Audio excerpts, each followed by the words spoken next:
Hello, today we will guide you through how to forward emails into Slack.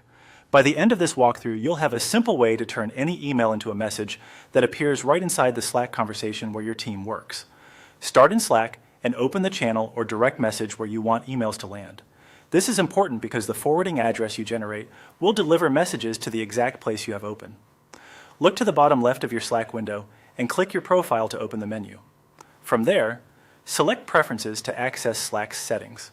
In the Preferences window, choose Messages and Media. This section controls how messages look and behave, and it's also where Slack keeps the option to bring emails into Slack. Now scroll down until you see the email forwarding option. Click Get a Forwarding Address.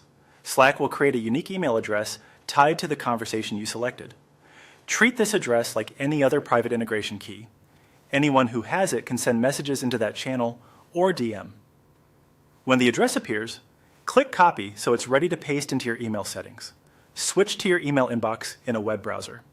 In the top right, click the Settings gear to open Quick Settings, then choose See All Settings to open the full settings page. Navigate to the Filters and Blocked Addresses tab. Here, you'll follow the on-screen procedure to control which emails get forwarded.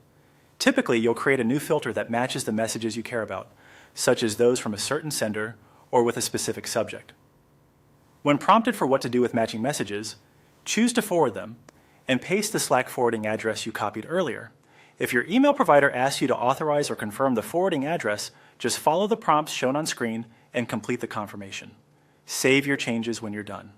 That's the setup. From now on, any email that meets your filter rules will automatically appear in the Slack conversation you selected, complete with the original subject and body so your team can see it and react quickly. A quick tip, keep the Slack forwarding address private and only share it with trusted tools or teammates who understand how it will be used.